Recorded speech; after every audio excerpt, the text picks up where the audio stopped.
The Middle East stands on the precipice of a wider conflict.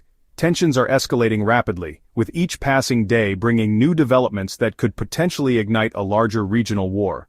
The situation is becoming increasingly volatile, and the stakes are higher than ever. The Gaza Strip, a land scarred by decades of conflict, now faces a new threat. The recent escalation has left the region in ruins, with countless lives disrupted and a humanitarian crisis unfolding. The people of Gaza are caught in the crossfire, their homes and livelihoods destroyed. Abdel-Malik al-Houthi, the leader of Yemen's Houthi movement, has issued a stark warning. His words have sent shockwaves through the region, as he declared his movement's readiness to intervene in the conflict. This announcement has added a new dimension to the already complex situation. He has declared his readiness to attack Israel if hostilities resume in Gaza. This bold statement has raised the specter of a broader conflict, drawing in more actors and increasing the potential for widespread violence. This declaration marks a dangerous turning point. The involvement of the Houthis could transform the conflict from a localized struggle into a regional war, with far-reaching consequences for the entire Middle East. The Houthi movement, already embroiled in a protracted war in Yemen, is now poised to enter a new front. Their involvement in the Gaza conflict could stretch their resources and further destabilize Yemen, a country already on the brink of collapse. This escalation threatens to engulf the entire region in a conflagration with unpredictable consequences. The potential for a wider war looms large, with the possibility of drawing in neighboring countries and major powers. The Houthis have demonstrated their capabilities, launching attacks on Red Sea shipping and targeting Israel with missiles and drones. These actions have shown their willingness to escalate the conflict and their ability to strike far beyond Yemen's borders. These actions are not mere saber-rattling. They represent a clear and present danger to regional stability and international shipping routes, which are vital for global trade. They signal the Houthis' resolve and their willingness to engage militarily. The group's ability to project power beyond Yemen's borders has significant implications for the balance of power in the region. The fragile ceasefire, already strained by accusations of Israeli violations, hangs by a thread. The involvement of the Houthis could be the tipping point that shatters the tenuous peace and plunges the region into full-scale war. The potential for a full-blown conflict is very real. Military forces on all sides are on high alert, preparing for the possibility of an all-out war that could have devastating consequences. The involvement of the Houthis adds another layer of complexity to an already volatile situation. Their participation could draw in other regional actors, further complicating efforts to achieve a lasting peace. The international community must engage all sides to prevent further escalation. Diplomatic efforts are crucial to de-escalate the situation and find a peaceful resolution to the conflict. The stakes are simply too high to ignore. The potential for widespread violence and humanitarian suffering demands immediate and concerted action from the global community. The world watches with bated breath as tensions continue to rise. The outcome of this conflict could reshape the geopolitical landscape of the Middle East for years to come. The possibility of a wider war, with its attendant human suffering and geopolitical upheaval, looms large. The humanitarian impact of such a conflict would be catastrophic, with countless lives at risk. The situation demands urgent attention and a concerted effort to de-escalate the crisis before it spirals out of control. The international community must act swiftly to prevent a disaster of unprecedented proportions. Donald Trump's presidency was marked by unconventional foreign policy maneuvers. His focus on securing strategic corridors, particularly maritime routes, was a defining feature of his approach. Trump saw these corridors as critical to projecting American power and influence. His efforts, however, were often met with resistance and ultimately ended in failure. Trump's attempts to resolve disputes over strategic corridors, such as the Strait of Gibraltar and the Panama Canal, often sidelined traditional allies and sparked diplomatic tensions. His approach, characterized by unilateralism and transactional diplomacy, alienated many European partners. Trump's belief in peace through strength and his disregard for multilateral institutions created friction and undermined trust. The case of Gibraltar illustrates Trump's approach. He attempted to broker a deal directly with Spain, bypassing the United Kingdom, which has long maintained sovereignty over the territory. This move angered the British government and strained relations between the two countries. Trump's efforts ultimately failed, as Spain rejected his proposal. Trump's corridor strategy was driven by a desire to counter what he saw as growing threats from Iran and China. However, his tactics often proved counterproductive. Instead of strengthening America's position, his actions alienated allies, emboldened adversaries, and contributed to global instability. As the United States under Trump retreated from multilateralism and alienated traditional allies, the global balance of power began to shift. The Trump administration's America First policy led to a series of withdrawals from international agreements and organizations, creating a vacuum in global leadership. This retreat from the world stage was not just a political maneuver, but had far-reaching implications for global security and diplomacy. Traditional allies, once confident in the steadfast support of the U.S., found themselves questioning the reliability of their longtime partner. This uncertainty opened the door for other nations to step in and assert their influence. Iran saw an opportunity to expand its influence. The leadership in Tehran, always keenly aware of regional dynamics, recognized the potential to fill the void left by the U.S. withdrawal. They began to craft a strategy that would not only bolster their regional standing but also challenge the dominance of Western powers. This was a calculated move, driven by a desire to reshape the geopolitical landscape in their favor. Iran's leaders, acutely aware of the geopolitical shifts taking place, embarked on a strategy of maritime dominance.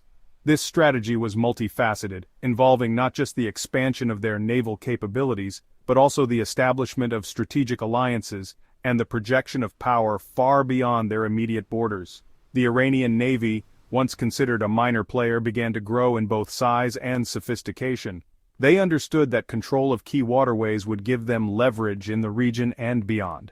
The Strait of Hormuz, a critical choke point through which a significant portion of the world's oil supply passes, became a focal point of their strategy.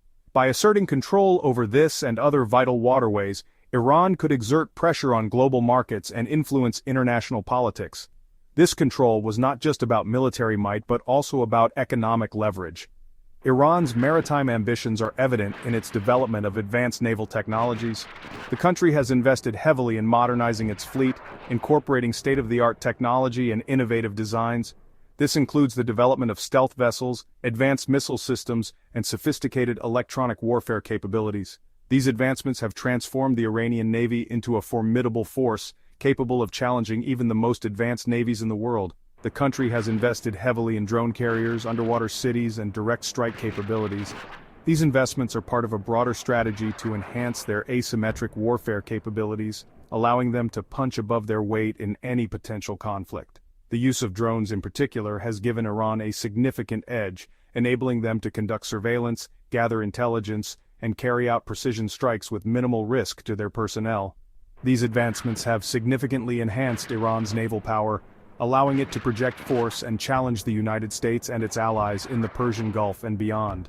The Iranian Navy's increased presence in these waters has led to a series of confrontations and standoffs, raising tensions and increasing the risk of conflict. This show of strength is not just about military posturing but also about sending a clear message to the world. Iran is a power to be reckoned with. Trump's attempts to engage with Iran and curb its nuclear program also ended in failure. The administration's approach, characterized by a mix of aggressive rhetoric and inconsistent policy decisions, failed to achieve its objectives. Instead of bringing Iran to the negotiating table, these efforts only served to harden Tehran's resolve. The breakdown of diplomatic talks left the region more volatile and uncertain than ever. His decision to withdraw from the Joint Comprehensive Plan of Action, a landmark nuclear deal, backfired spectacularly. The JCPOA, painstakingly negotiated over years, was designed to limit Iran's nuclear capabilities in exchange for the lifting of economic sanctions. By pulling out of the agreement, the Trump administration not only isolated the U.S. from its allies but also gave Iran a pretext to resume its nuclear activities.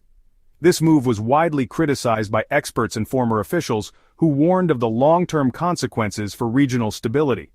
Iran responded by resuming its nuclear activities, raising fears of a regional arms race. The resumption of uranium enrichment and other nuclear activities has heightened tensions and increased the risk of proliferation. Neighboring countries, already wary of Iran's intentions, have begun to consider their own nuclear options, leading to a dangerous escalation in the region. The potential for a nuclear arms race in the Middle East is a sobering reminder of the stakes involved. Iran's growing maritime power and its defiance of the United States are reshaping the geopolitical landscape of the Middle East. The country's assertive actions have forced other regional players to reassess their strategies and alliances. Traditional power dynamics are being challenged, and new alliances are being formed. This shifting landscape is creating both opportunities and risks, as nations navigate the complexities of a changing world order. The country is now a formidable force, capable of challenging American dominance and disrupting global energy markets. Iran's ability to influence the flow of oil and other critical resources gives it significant leverage over global markets. This economic power, combined with its military capabilities, makes Iran a key player in the international arena. The implications of this shift are profound, affecting everything from energy prices to global security. The world is witnessing the emergence of a new power dynamic, one in which Iran plays an increasingly assertive role. This new reality is forcing nations to rethink their policies and strategies as they adapt to a world where Iran's influence is growing. The future of the Middle East and indeed the world will be shaped by how nations respond to this emerging power. The stakes are high and the outcomes are uncertain, but one thing is clear: Iran's rise is reshaping the global order. Israel, a country accustomed to projecting an image of unity and strength, is now grappling with internal divisions. These divisions are not just political but also social and cultural, reflecting a deeper crisis within the nation. The Trump administration's approach to the Israeli-Palestinian conflict, particularly its unwavering support for Israeli Prime Minister Benjamin Netanyahu, has exacerbated these divisions. Netanyahu's close alignment with Trump has polarized Israeli society, with some viewing it as a necessary alliance while others see it as a dangerous entanglement. The recent escalation in Gaza has further exposed the fault lines within Israeli society. The violence has not only led to loss of life and property, but has also intensified the debate over Israel's long-term strategy and its moral standing in the world. Israel's military and intelligence agencies have expressed deep reservations about Trump's Middle East policies. These agencies, which are tasked with ensuring the nation's security, have found themselves at odds with the political leadership, questioning the wisdom of aligning too closely with the Trump administration. They argue that his actions have destabilized the region and undermined Israel's long-term security interests. The military and intelligence communities believe that a more balanced approach is necessary to maintain stability and peace in the region. The Israeli Defense Forces in particular have been critical of Trump's push for a military confrontation with Hamas in Gaza. The IDF, which has first-hand experience of the complexities of the Gaza conflict, understands that military solutions alone cannot resolve the underlying issues. The IDF, aware of the potential costs of a protracted conflict, has urged caution. They know that a prolonged military engagement would not only drain resources but also lead to significant casualties and further entrench animosities. They understand that a full-scale war in Gaza would result in heavy casualties on both sides and further damage Israel's international standing. The humanitarian cost of such a conflict would be immense, and the repercussions would be felt for years to come. However, their warnings have been largely ignored by the politically appointed leadership in the Ministry of Defense. This leadership, driven by political considerations rather than strategic ones, has often sidelined the professional advice of military experts. The divisions within Israel are not limited to the military and intelligence communities. The political landscape is equally fractured, with intense debates and disagreements over the best course of action. They extend to the political sphere, where right-wing parties have seized on the crisis in Gaza to advance their agenda. These parties argue that a hardline approach is necessary to ensure Israel's security, even if it means escalating the conflict. These parties, emboldened by Trump's support, are pushing for a more aggressive approach towards the Palestinians, further complicating the situation. This aggressive stance has led to increased tensions not only with the Palestinians but also within Israeli society, as citizens grapple with the moral and practical implications of such policies.